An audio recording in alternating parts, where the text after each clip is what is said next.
Hello friends, जय हिंद। एक बार पुनः मैं अपने यूट्यूब चैनल जीएस बाई अभिनंदन कुमार पर आप सभी लोगों को बहुत बहुत स्वागत करता हूं।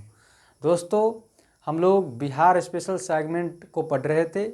खास करके बिहार स्पेशल सेगमेंट हमारे बीपीएससी एग्ज़ाम और बिहार दरोगा के एग्ज़ाम के लिए बहुत ज़्यादा महत्वपूर्ण और इम्पोर्टेंट हो जाता है।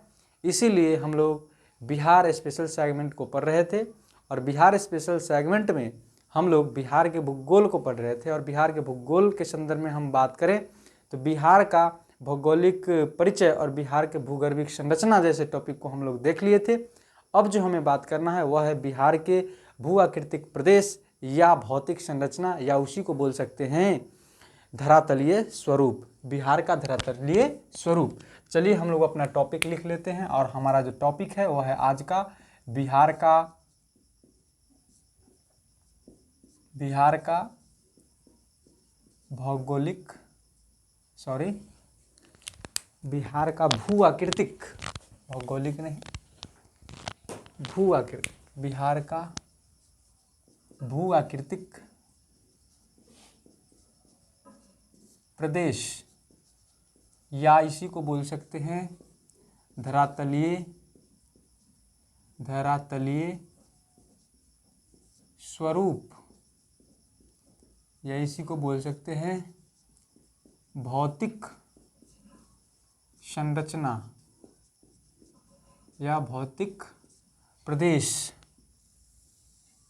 चलिए हम लोग बिहार के भूआकृतिक प्रदेश की बात करें तो इसको बेसिकली 3 मेजर पार्ट में बांट करके हम लोग अध्ययन करते हैं। और पहला जो हमारा है वह है उत्तर पश्चिम का पर्वतीय प्रदेश, जो हमारे पश्चिम चंपारण डिस्ट्रिक्ट में यह क्षेत्र पड़ता है। उत्तर पश्चिम का पर्वतीय प्रदेश या पर्वतीय क्षेत्र। दूसरा जो हमारा टॉपिक है वह है बिहार के विशाल मैदानी क्षेत्र या बिहार के मैदानी क्षेत्र। तीसरा जो हमारा है अगला टॉपिक, इसी के अंतर्गत अगला उपभाग कह सकते हैं, वह है हमारा दक्षिण का संकीर्ण या सीमांत पठारीय क्षेत्र। इस प्रकार से हम लोग भूआकृतिक प्रदेश को 3 मेजर पार्ट में बांट करके अध्ययन करते हैं। दोस्तों, अब ध्यान देंगे कि यह जो हमारा उत्तर पश्चिम का पर्वतीय क्षेत्र है वह क्या है, बिहार के मैदानी क्षेत्र वह क्या है, कहाँ पे है, उसका लोकेशन क्या है, और दक्षिण का संकीर्ण पठारीय क्षेत्र वह क्या है और कहाँ पे है। दोस्तों ध्यान रखिएगा, मैं आपको जानकारी के लिए एक बात बता दूं कि जब हम भारत के भूगोल को जब हम लोग अध्ययन करते हैं भारत के भूगोल में, तो उसके दौरान हम लोग उसमें भौतिक प्रदेश नामक एक टॉपिक पढ़ते हैं। जो भारत का भौतिक प्रदेश कौन कौन से हैं, तो इसको लगभग हम लोग 5 भागों में वर्गीकृत करके पढ़ते हैं। भारत के पठार, भारत के पर्वत, भारत के मैदान, भारत के मरुस्थल, भारत के तटीय मैदान, भारत के द्वीप समूह। तो इस प्रकार से 5-6 टॉपिक में बांट करके हम उसको अध्ययन करते हैं। ठीक उसी प्रकार जब हम लोग बिहार के संदर्भ में बात करते हैं, बिहार के भौतिक प्रदेश की बात करें या बिहार के भौतिक संरचना की बात करें, तो उसको भी हम लोग लगभग 3 मेजर पार्ट में बांट करके अध्ययन करते हैं। और वह जो हमारा 3 मेजर पार्ट है वह है उत्तर का पर्वतीय क्षेत्र, दूसरा जो है हमारा है बिहार के मैदानी क्षेत्र, और तीसरा जो हमारा है वह दक्षिण का संकीर्ण या सीमांत पठारीय क्षेत्र। अब हम बात करेंगे इसका लोकेशन कहाँ पे है बिहार में, तो हम लोग लोकेशन की बात कर लें तो ये हमारा है बिहार। ठीक है, ये हमारा बिहार है इस प्रकार से, और इस प्रकार से हमारा बिहार है। चलिए देखिए, ये बिहार का एक रेखा मानचित्र हम लोगों ने ले लिया है। यहाँ पर एक और बात ध्यान दीजिएगा कि हमारे हिमालय पर्वत में इस प्रकार से 4 पर्वत श्रेणियां हैं हिमालय पर्वत में, और जो सबसे उत्तर में है वह है ट्रांस हिमालय, उसके बाद है महान हिमालय या हिमाद्री, या उसके बाद है लघु हिमालय या मध्य हिमालय, उसके बाद सबसे दक्षिणी श्रेणी है उसको बोलते हैं हम लोग शिवालिक श्रेणी, शिवालिक श्रेणी, ठीक है। और यह जो शिवालिक श्रेणी है उसी का जो दक्षिणी भाग है वह हमारे बिहार में यहाँ पर फैला हुआ है। कहाँ पे? तो बिहार के दक्षिण पश्चिम के भाग में, जो बिहार के पश्चिम चंपारण डिस्ट्रिक्ट में पड़ता है। और यही जो हमारा भाग है उसी को उत्तर पश्चिम का पर्वतीय क्षेत्र बोलते हैं, जो शिवालिक श्रेणी का ही भाग है जो बिहार में विस्तारित है, फैला हुआ है। ठीक है, तो ये एक छोटी सी समझ थी, इसको जानना हम लोगों के लिए बहुत जरूरी था। ठीक है, चलिए अब हम लोग देखते हैं इसका लोकेशन की बात करें तो हमने इसकी चर्चा कर लीजिए। यहाँ पे हमारा उत्तर पश्चिम का पर्वतीय क्षेत्र है। अब अगर हम बात करें बिहार के मैदानी क्षेत्र की, उससे पहले हम बात कर लेते हैं दक्षिण का संकीर्ण पठारीय क्षेत्र। दोस्तों ध्यान दीजिएगा, हमारा जो ये हो गया हमारा उत्तर पश्चिम का पर्वतीय क्षेत्र, यहाँ पे हमारा रोहतास या कैमूर का पठार है, और इसी में जो है वह छोटा नागपुर के पठार का भाग फैला हुआ है हमारे बिहार में। जो यहाँ पे मुंगेर में, यहाँ पे खड़गपुर की पहाड़ी है, फिर राजगीर की पहाड़ी है, सभी छोटा नागपुर के पठार का अंश है, या कह सकते हैं दक्षिण का प्रायद्वीपीय पठार का अंश है, और जो बिहार तक फैला हुआ है, बिहार के दक्षिण दिशा में है वह फैला हुआ। और ये जो हमारे कैमूर के पठार है वह विंध्यन क्रम के चट्टानों से निर्मित यह पठारीय क्षेत्र है। और इन दोनों क्षेत्रों को मिला करके एक साथ हम लोग दक्षिण का संकीर्ण पठारीय क्षेत्र बोलते हैं। और ये जो बीच में ये क्षेत्र जो है यह हमारा क्या है? तो यह हमारा बिहार के विशाल मैदान है, जो गंगा का मैदान है, जिसे हम लोग गंगा का मैदान भी कहते हैं, या कह सकते हैं बिहार के मैदानी क्षेत्र। और बिहार के मैदानी क्षेत्र दो भाग में बंटते हैं, इसकी चर्चा हम लोग आगे करेंगे। उससे पहले हम लोग कर लेते हैं उत्तर पश्चिम का पर्वतीय क्षेत्र की चर्चा। तो आइए हम लोग कर लेते हैं उत्तर पश्चिम के पर्वतीय क्षेत्र की चर्चा। तो उत्तर पश्चिम का जो पर्वतीय क्षेत्र जो है वह हमारा लगभग, ये जो क्षेत्र है पूरा, यह लगभग 932 वर्ग किलोमीटर क्षेत्रफल में फैला हुआ है हमारे बिहार के उत्तर पश्चिम के क्षेत्र में, जिसे उत्तर पश्चिम का पर्वतीय क्षेत्र भी कहते हैं। और इसका जो लगभग 80 से 850 मीटर इसका लगभग औसत ऊंचाई है। कितना? औसत ऊंचाई जो है इस पर्वतीय क्षेत्र का वो कितना है? तो 80 से 850 मीटर। अब अगर हम बात करें इसके डिवीजन की, तो इसमें जो है वह इसको 3 भागों में बांटा गया है उत्तर पश्चिम के पर्वतीय क्षेत्र को। और पहला जो है वह है सोमेश्वर की पहाड़ी। दूसरा जो हमारा है वह है हरहा घाटी या दून घाटी।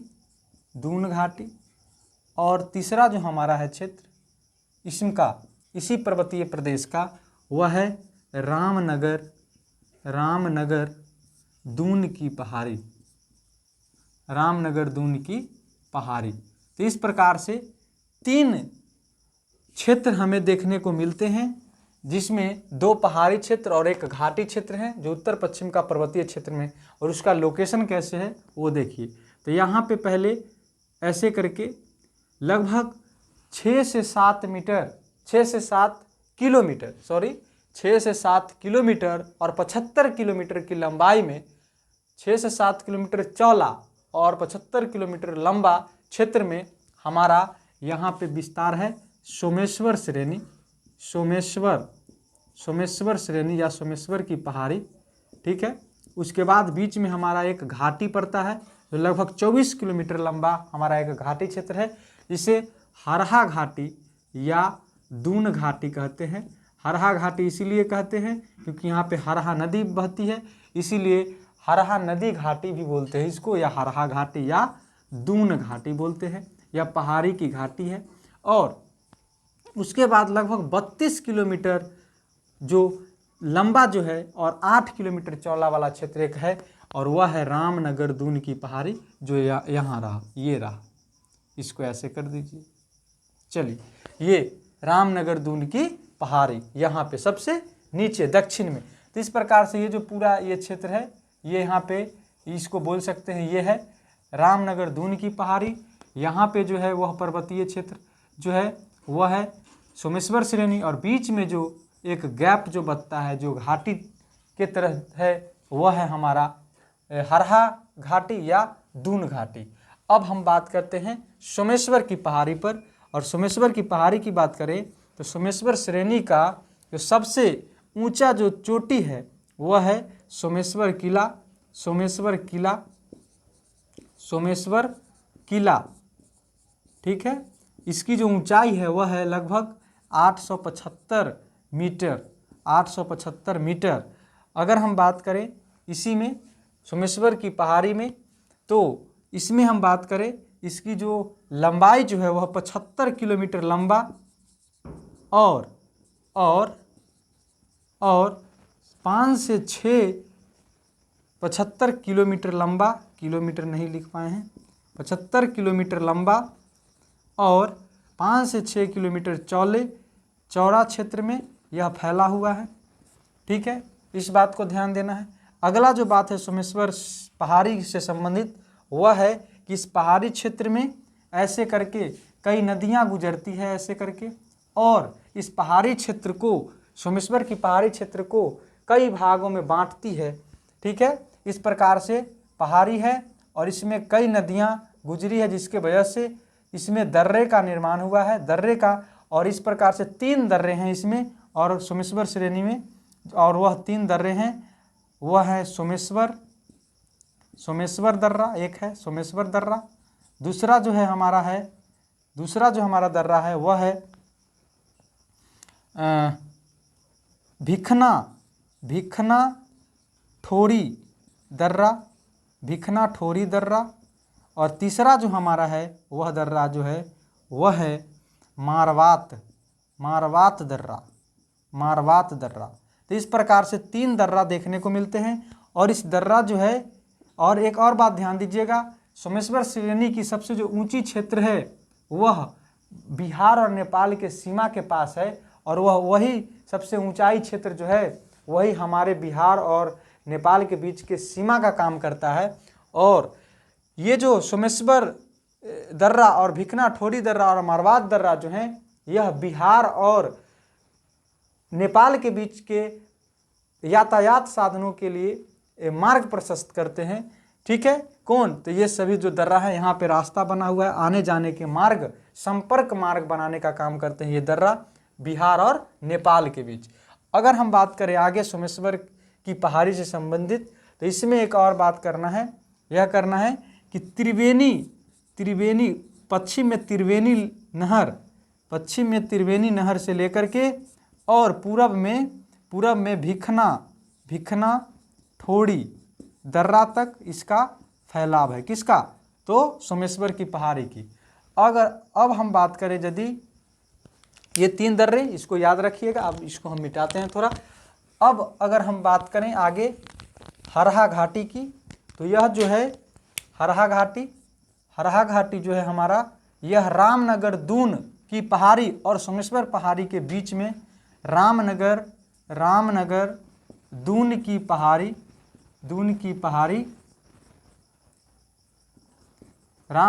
की पहाड़ी एवं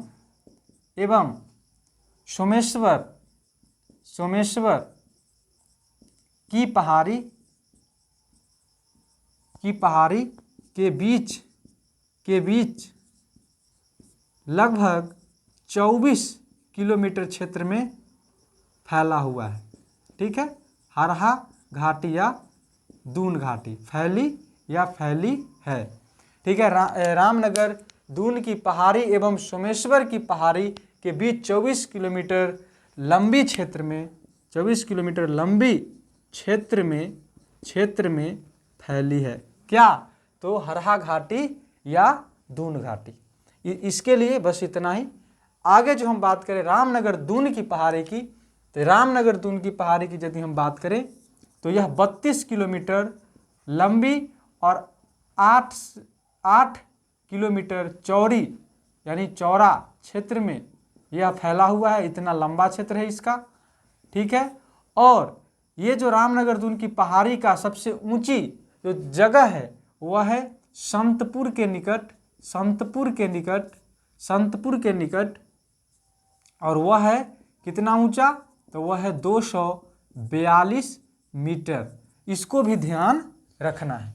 चलिए तो एक नज़र दौड़ाइए आप उत्तर पश्चिम का पर्वतीय क्षेत्र पर, और उसके 3 जो पार्ट हैं छोटे छोटे, सोमेश्वर की पहाड़ी, हरहा घाटी या दून घाटी या रामनगर दून की पहाड़ी, इससे संबंधित हमारा यह एक बेसिक कॉन्सेप्ट है, एक छोटा सा समझ है। चलिए आइए अब हम जो बात करेंगे वो आगे करेंगे बिहार के मैदानी क्षेत्र पर। तो इसको हम लोग मिटा लेते हैं, बिहार के मैदानी क्षेत्र पर।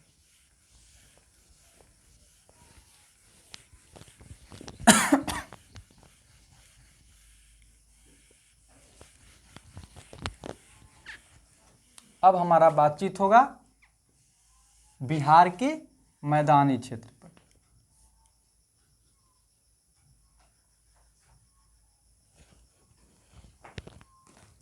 मैदानी क्षेत्र की बात करें तो इसमें जो हमारा ये पूरे क्षेत्र हैं ये मैदानी क्षेत्र हैं, और इसमें हम लोग बात करेंगे सबसे पहले एक नदी है जो ऐसे करके, गंगा नदी ऐसे करके आती है, और इस जो गंगा के मैदान हैं या बिहार के मैदान बोल सकते हैं इसको, ये गंगा नदी जो है, ये गंगा नदी 2 असमान भागों में बांटती है। गंगा नदी 2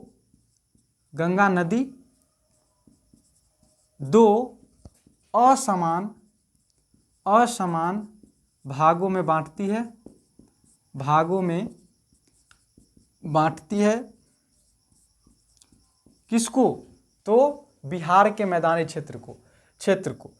अगर हम बात करें बिहार के मैदानी क्षेत्र से संबंधित, तो सबसे पहले इसका जो क्षेत्रफल है वह 90,650 वर्ग किलोमीटर क्षेत्र में हमारा बिहार का पूरा मैदान है, वर्ग किलोमीटर क्षेत्रफल में। और यह जो बिहार के कुल भौगोलिक क्षेत्रफल का लगभग 95% भाग में यह फैली हुई है। फिर अगर हम बात करें इसकी ढाल की, तो इसकी ढाल जो है वह है ऐसे, और ऐसे कहने का मेरा मतलब अभी है जो मैं बताता हूं अभी तुरंत, इस प्रकार से इसका ढाल है। चलिए तो ये रही गंगा नदी बीचों बीच, और इसकी ढाल जो है वह उत्तर पश्चिम से दक्षिण पूरब की ओर उत्तर बिहार में, और दक्षिण बिहार में दक्षिण पश्चिम से उत्तर पूरब की ओर। तो इस प्रकार से इस जो मैदानी क्षेत्र है बिहार का उसका ढाल है, और ढाल कितना है, तो 6 सेंटीमीटर प्रति किलोमीटर समान रूप से, ठीक है। तो ये हो गया बिहार के मैदानी क्षेत्र से संबंधित बात। अब हम बात करते हैं बिहार के मैदानी क्षेत्र को 2 भागों में बांटा गया है, और वह 2 भाग कौन कौन से हैं, तो एक जो है हमारा वह है उत्तर बिहार के मैदानी क्षेत्र,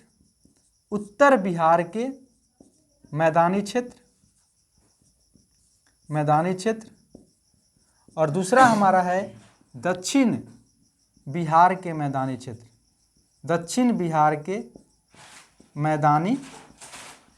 क्षेत्र। तो इस प्रकार से 2 भागों में मैदानी क्षेत्र को, बिहार के मैदानी क्षेत्र को बांटा गया है, और बांट करके इस प्रकार से हम लोग अध्ययन करते हैं। तो ये रहा हमारा उत्तर बिहार के मैदानी क्षेत्र और दक्षिण बिहार के मैदानी क्षेत्र। अब जो हम लोग पहले चर्चा करेंगे वह करेंगे उत्तर बिहार के मैदानी क्षेत्र के बारे में। और ये जो बिहार के मैदानी क्षेत्र का ये 3 कम से कम बात याद रखिएगा। इसका कुल भौगोलिक क्षेत्रफल इतना है बिहार के मैदान का, जो बिहार के कुल भौगोलिक क्षेत्रफल का 95% है, और इसका जो ढाल है वह 6 सेंटीमीटर प्रति किलोमीटर के हिसाब से, ठीक है।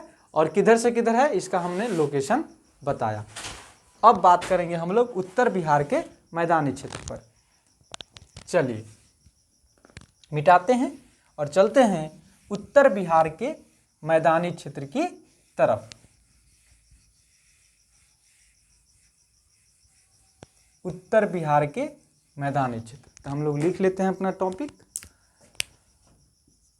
उत्तर बिहार के मैदानी क्षेत्र या मैदानी भाग। ठीक है, चलिए अब हम बात कर लेते हैं इसमें इसको मिटा लेते हैं। यहाँ से पर्वतीय क्षेत्र का हमने लोकेशन दिखाया था।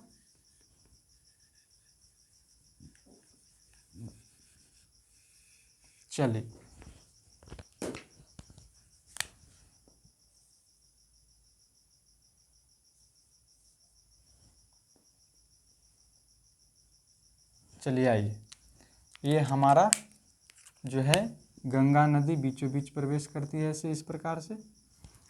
यहाँ पे एक नदी आकर के ऐसे करके और आती है और यहाँ पे मिल जाती है हाजीपुर के निकट, वैशाली के सोनपुर या हाजीपुर के निकट बोल सकते हैं। ये इसका नाम है गंडक नदी। गंडक नदी एक नदी जो हमारा है इधर से आती है सरयू नदी, जिसको घाघरा नदी भी बोलते हैं, और यहाँ पे मिलती है गंगा नदी में। और यह जो है गंगा नदी है, गंगा है ये है घाघरा, घाघरा नदी। एक नदी यहाँ पे आती है और ऐसे करके भागलपुर के पास गंगा नदी में मिलती है, और यह है कोसी नदी। ये बिहार का शोक भी कहते हैं इसको, कोसी नदी को। और एक है यहाँ पे महानंदा नदी, महानंदा नदी। तो इस प्रकार से बिहार को 3 नदी इम्पोर्टेंट, उत्तर बिहार की अगर हम बात करें तो उत्तर बिहार में 3 इम्पोर्टेंट नदी। वैसे तो इसमें गंडक के बाद एक नदी बहती है बूढ़ी गंडक, ठीक है, फिर एक बहती है बागमती, फिर बहती है कमला, उसके बाद कोसी, फिर महानंदा। लेकिन 3 इम्पोर्टेंट नदी की चर्चा करेंगे, एक गंडक, 4 इम्पोर्टेंट नदी, एक घाघरा, एक गंडक, एक कोसी और एक महानंदा। और इन नदियों के बीच बिहार में कौन कौन से दोआब क्षेत्र का निर्माण हुआ है उसकी भी चर्चा करेंगे। और इन दोआब क्षेत्रों का निर्माण कैसे हुआ है? दोआब क्षेत्र, कौन सा क्षेत्र? दोआब। तो पहले तो हम बात करेंगे दोआब क्षेत्र पर। और इन नदियों के वजह से ही, चाहे वो गंगा नदी की बात करें या इन नदियों उत्तर बिहार की नदियों की बात करें, तो इन नदियों की वजह से गोखुर झील का निर्माण हुआ है। गोखुर झील, इस पर चर्चा करेंगे। और एक करेंगे नदी द्वीप, जिसको हम लोग दियारा लैंड बोलते हैं, नदी द्वीप या दियारा लैंड, दियारा लैंड, ठीक है, दियारा भूमि, ठीक है। इस प्रकार से 3 क्षेत्र पर हम लोग चर्चा करेंगे। पहला हमारा दोआब क्षेत्र है। तो ये गंडक नदी और घाघरा नदी के बीच के क्षेत्र जो है बिहार के, ये क्षेत्र, इसको बोलते हैं गंडक और घाघरा दोआब, जो घाघरा और गंडक नदी के वजह से निर्माण हुआ है। गंडक और घाघरा नदी द्वारा लाई गई जलोढ़ मिट्टी के निक्षेपों से इसका निर्माण हुआ है।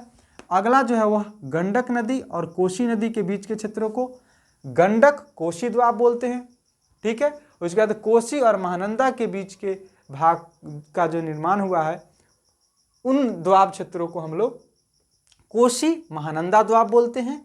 और इनका कोसी और महानंदा जो नदी हैं, इन्हीं के द्वारा लाए गए जलोढ़ मिट्टी के निक्षेपों से इनका निर्माण हुआ है। इस प्रकार से उत्तर बिहार के जो मैदानी क्षेत्र हैं उनका निर्माण हुआ है इन्हीं नदियों द्वारा लाई गई जलोढ़ मिट्टी के निक्षेपों से। अब हम बात करते हैं गोखुर झील की, ठीक है।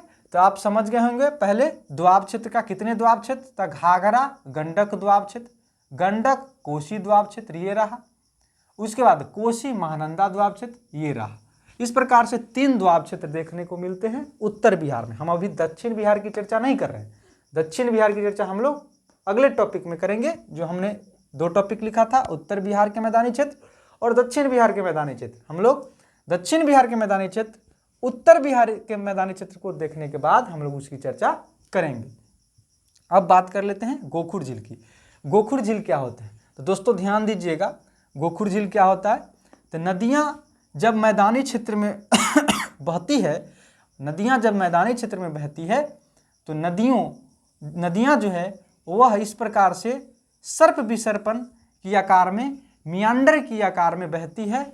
और इस प्रकार से बहने पर जहाँ नदियाँ की जो मोर होती है, कहने का मेरा मतलब ये है, ये जो यहाँ से नदियाँ का ये जो मोर हुआ, इस मोर पर नदी जो है यहाँ की मिट्टी को क्या करती है, तो यहाँ पे तेज धार लगती है।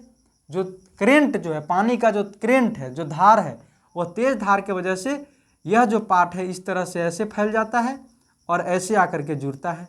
ठीक है, और यह है, और इस प्रकार से ये यहाँ पे आकर के जलोढ़ मिट्टी बैठ जाती है और इसको ऐसे करके, उसके बाद जलोढ़ मिट्टी के बगल से ऐसे करके नदी गुजरती है और इस प्रकार से ये क्षेत्र बढ़ जाता है। फिर अगर हम बात करें यहाँ पे, तो इधर से आने वाली जो जल है, इधर से आने वाले जल है, इसका करंट यहाँ पे लगती है क्योंकि यहाँ पे तेज धार लगती है और इसको ऐसे करके फैलाती है, ऐसे करके। ठीक है, और इस प्रकार से फिर यह जो क्षेत्र है यह ऐसे बन जाता है और यह जो मियांडर है नदी का, ये धीरे धीरे फिर यह ऐसे करके और बड़ा हो जाती है और यह फिर इस प्रकार से ऐसे और बड़ा हो जाती है। ये हम समझा रहे हैं गोखुर झील बनता कैसे है। ठीक है, इसकी चर्चा हम लोग और विस्तार से करेंगे जब हम लोग नदी चैप्टर पढ़ेंगे, गोखुर झील क्या होता है।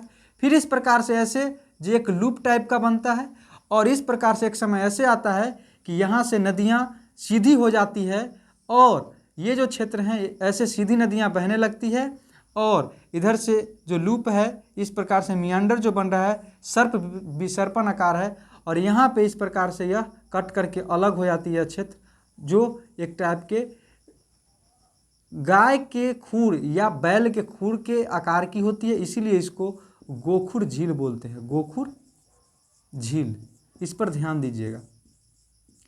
तो कैसे नदी में गोखुर झील का निर्माण हुआ और ये धारा जो है ऐसे सीधे हो जाती है यहाँ पे ये नदी।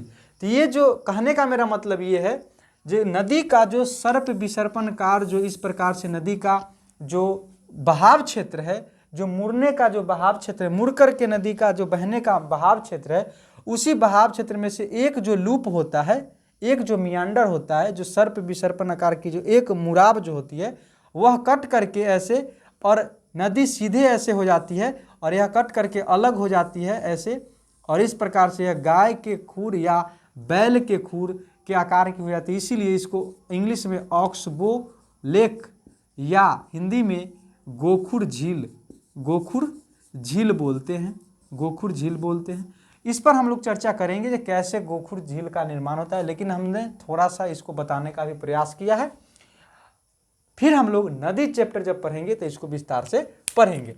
अब हम बात करेंगे नदी द्वीप, और नदी द्वीप का जो निर्माण है वह भी नदियों के मुड़ने के वजह से ही होता है। वो कैसे होता है उस पर भी ध्यान दीजिएगा, थोड़ा उस पर भी ध्यान दीजिएगा कैसे होता है। दोस्तों ध्यान रखिएगा। हाँ, गोखुर झील का एक उदाहरण हम आपको बता दें, कांवर झील। कांवर झील कहाँ का, तो बेगूसराय जो अपना बिहार का एक डिस्ट्रिक्ट है बेगूसराय, वहाँ पे कांवर झील है, कांवर झील। और इस कांवर झील जो है यह गोखुर झील का ही उदाहरण है कांवर झील, और यह एशिया का सबसे बड़ा गोखुर झील है, इसको भी ध्यान रखिएगा। अब हम बात कर लेते हैं द्वीप, नदी द्वीप का निर्माण कैसे होता है। तो इस प्रकार से नदी बह रही है, मान लीजिए इस प्रकार से नदी बह रही है, और क्या होता है कि नदी जो है इस प्रकार से यहाँ पे ज़्यादा धक्का के साथ इस पर चोट करेगी और नदी का जो ये क्षेत्र है और ऐसे हो जाएगी और इस प्रकार से ऐसे, फिर मुराब क्षेत्र पर ऐसे करेगी और यह जो क्षेत्र है इसको ऐसे करके काटेगी इधर। क्योंकि जब तेज धारा आप पानी पटा रहे होंगे किसी नाला में, तो नाला में जैसे खेत में सिंचाई करने वक्त एक बात ध्यान दिए होंगे, यदि ऐसे नाला गया है और ऐसे अगर घूम रहा है नाला, तो नाला जहाँ पे मुड़ है वहाँ पे अगर मुड़ेगा तो ये जो क्षेत्र होगा ना, ये क्षेत्र इधर वाला, यहाँ पे ध्यान दीजिएगा, इस किनारा, ये किनारा, इस किनारा में नदी का पानी का जो तेज जो करेंट है, धार जो है वह तेज गति से लगेगा और इस क्षेत्र को, मिट्टी को वह काट देगा और इस प्रकार से बना देगा, इस प्रकार से। ठीक वही काम करता है। और निक्षेप कहाँ करेगा? तो निक्षेप करेगा इस क्षेत्र में, इस क्षेत्र में निक्षेप करेगा। तो इस क्षेत्र में जो निक्षेप करेगा तो यहाँ पे जो मिट्टी का जमाव है यही द्वीप का निर्माण कर लेता है, यही द्वीप का निर्माण कर लेता है। मान लीजिए यहाँ पे निक्षेप कर दिया, इधर से भी अगर पतला सा धार है ये है, ठीक है, तो इस यहाँ पे निक्षेप कर दिया और इधर से पतला धार है और इधर से एक मोटा सा चौड़ा सा, इस प्रकार से पानी का एक बहाव क्षेत्र है। तो बीच में जो एक क्षेत्र बनते हैं इसी को नदी द्वीप बोलते हैं। ठीक प्रकार नाला से इसी प्रकार नदी में भी आप समझ सकते हैं। तो उसी प्रकार द्वीप का निर्माण होता है, ठीक है। तो द्वीप जो है वह द्वीप का एक उदाहरण है, वैशाली डिस्ट्रिक्ट में पड़ता है, राघोपुर दियर, वह एक नदी द्वीप है, इसको ध्यान रखिएगा, वह एक नदी द्वीप है, ठीक है। अब हम लोग बात करेंगे आगे इसमें बिहार के मैदानी क्षेत्र को हम लोग 4 भागों में बांट करके अध्ययन करते हैं, और वह कौन कौन से 4 भाग हैं उस पर ध्यान दीजिएगा। और द्वीप का निर्माण कैसे होता है, गोखुर झील का निर्माण कैसे होता है, हम लोग नदी चैप्टर पढ़ेंगे तो उसमें हम लोग विस्तार से देखेंगे। अभी के लिए इतना ही समझिए, ठीक है। चलिए आगे हम लोग देख लेते हैं। आगे हम लोगों को देखना है बिहार के मैदानी क्षेत्र को हम लोग 4 भागों में बांट करके अध्ययन करते हैं। एक होता है भावर क्षेत्र या उपतराई क्षेत्र, इसी को बोलते हैं। एक होता है बांगर क्षेत्र, बांगर भूमि क्षेत्र भी इसको बोल सकते हैं। एक होता है खादर भूमि क्षेत्र, ठीक है। और दूसरा चौथा जो हमारा है वह है चौर या मन। चौर किसको बोलते हैं? तो वह प्राकृतिक रूप से जलमग्न निम्न भूमि क्षेत्र, उसी को हम लोग चौर बोलते हैं। जैसे में आप लोग अगर वैशाली डिस्ट्रिक्ट के आसपास के होंगे कोई आदमी, तो एक बरैला झील है और बरैला एक चौर है, उसका नाम जानते होंगे। अगर हम बात करें, ये तो फेमस उतना नहीं है, लेकिन एक पश्चिम चंपारण डिस्ट्रिक्ट में है लखनी चौर, एक पूर्वी चंपारण डिस्ट्रिक्ट में है उसको बोलते हैं बहादुरपुर चौर, और एक है पूर्वी चंपारण डिस्ट्रिक्ट में ही एक है सुंदरपुर चौर। तो इस प्रकार से ये चौर का उदाहरण है। और खादर भूमि क्षेत्र किसको बोलते हैं? तो जब नदियाँ प्रत्येक साल जिस क्षेत्र में नई नई जलोढ़ मिट्टी ला करके और निक्षेप कर देती है, तो उस क्षेत्र को हम लोग खादर क्षेत्र बोलते हैं। और नदियों द्वारा कभी लाई गई थी जलोढ़ मिट्टी बहा करके और निक्षेपित कर दी गई है, लेकिन वह एक प्रकार से ऊंचा क्षेत्र है और वहाँ हर साल बाढ़ नहीं आते हैं, तब उन क्षेत्रों को हम लोग बांगर क्षेत्र बोलते हैं। और भावर क्षेत्र जो है वह हमारे बिहार के इस तरफ, बिहार और नेपाल की सीमा पर बिहार के उत्तर में 10 किलोमीटर चौड़े क्षेत्र में फैले हुए हैं, जो कंकरीली पथरीली दलदली क्षेत्र होते हैं, उसी को हम लोग भावर या उपतराई क्षेत्र बोलते हैं। विस्तार से भावर क्षेत्र और उपतराई क्षेत्र या तराई क्षेत्र को पढ़ने के लिए थोड़ा सा एक समझ बना सकते हैं आप लोग। अगर मान लीजिए ये पहाड़ी हैं, तो पहाड़ी से जब नदियां ऐसे करके मान लीजिए निकली, और जैसे ही जब मैदान में ऐसे प्रवेश की नदियां, तो जब मैदान में प्रवेश करती है तो अपर्दन करती है इस पहाड़ी क्षेत्र के भाग को, और अपर्दित करके यहाँ पे कंकर पत्थर का जमावड़ा कर देती है, ठीक है। और यहाँ पे नदियाँ जो है वह लुप्त अवस्था में बहती है, इसी को हम लोग भावर क्षेत्र बोलते हैं। लेकिन लुप्त अवस्था वाली यहाँ पे भावर क्षेत्र हमारे पास नहीं है, दलदली और कंकरीली पथरीली वाले हमारे बिहार में हैं, जो 10 किलोमीटर एक चौड़ी पट्टी के रूप में फैली हुई है, जो पश्चिम चंपारण डिस्ट्रिक्ट से लेकर के और किशनगंज तक फैली हुई है। और किशनगंज में इसकी चौड़ाई थोड़ा अधिक है, और इसी क्षेत्र में सबसे अधिक बारिश भी होता है, ये भी ध्यान दीजिएगा। बिहार के जो किशनगंज के क्षेत्र हैं वहाँ पे सबसे अधिक बारिश होता है, और सबसे कम औरंगाबाद में होता है, बिहार में सबसे कम बारिश, इसको भी ध्यान देना है। और बिहार के सबसे गर्म और सबसे ठंडे जो क्षेत्र हैं वह है गया, ये भी ध्यान दीजिएगा। चलिए आइए, तो ये जो है इस भावर क्षेत्र में नदी विलुप्त अवस्था में बहती है। उसके बाद जो दूसरा स्टेज होता है वह कीचड़ का होता है और दलदली क्षेत्र का, इसको हम लोग तराई क्षेत्र बोलते हैं। उसके बाद नदी के दोनों तरफ, ये जो नदी बह रही है इनके दोनों तरफ, उसके बाद दोनों तरफ नदी के दोनों तरफ जो क्षेत्र होते हैं उसको हम लोग खादर क्षेत्र बोलते हैं, जहाँ पे प्रत्येक वर्ष बाढ़ आया करता है। और उसके और काफ़ी दूर जिस क्षेत्र में बाढ़ के पानी नहीं चढ़ते हैं उसको हम लोग बांगर क्षेत्र बोलते हैं। इसको बांगर क्षेत्र बोल सकते हैं, इसको खादर क्षेत्र और पहाड़ी के जस्ट उतरने के बाद भाबर क्षेत्र, और ये कीचड़ वाला जो क्षेत्र है, कंकरीली पथरीली कीचड़ वाला क्षेत्र, इसको हम लोग उपतराई या तराई क्षेत्र बोलते हैं। इसको उपतराई या भाबर प्रदेश या क्षेत्र बोलते हैं। तो इस प्रकार से भाबर क्षेत्र का उदाहरण अपने बिहार में कहाँ पे है, तो बिहार में बिहार और नेपाल के सीमा के पास, बिहार में यहाँ पश्चिम चंपारण डिस्ट्रिक्ट से लेकर के और पूरब में आपको किशनगंज डिस्ट्रिक्ट तक मिलता है भाबर क्षेत्र। बांगर क्षेत्र आपको पता है नदियों के जो आसपास के क्षेत्र है, इसमें दोनों तरफ नदियों के दोनों तरफ मिलते हैं खादर, और जो बीच में जो क्षेत्र होते हैं, जो ऊंचा क्षेत्र होते हैं, उसको हम लोग बांगर बोलते हैं। इसको खादर नई जलोढ़ मिट्टी वाली क्षेत्र जो होती है, प्रत्येक साल बाढ़ के कारण बनती है, उसको हम लोग खादर, और जो कभी बनी थी नदियों द्वारा ही लाई गई मिट्टी द्वारा तो बनी थी वह क्षेत्र, वह भूमि, लेकिन वहाँ पे बाढ़ के पानी नहीं पहुँच पाता क्योंकि वह ऊंचा क्षेत्र है, तो उसको हम लोग बांगर। और चौर या मन हम आपको बता दिए हैं। प्राकृतिक रूप से जलमग्न निम्न भूमि क्षेत्र, नीचा भूमि क्षेत्र, उसको हम लोग चौर या मन बोलते हैं, और चौर और मन का हम लोग उदाहरण भी देखें। तो इस प्रकार से आज के लिए हम लोग इतना ही रखते हैं, क्योंकि कुछ लोगों का कहना है, कुछ हमारे दोस्तों का कहना है, जो हमारे शुभचिंतक हैं, उनका कहना है जो आपका वीडियो थोड़ा लंबा हो जा रहा है।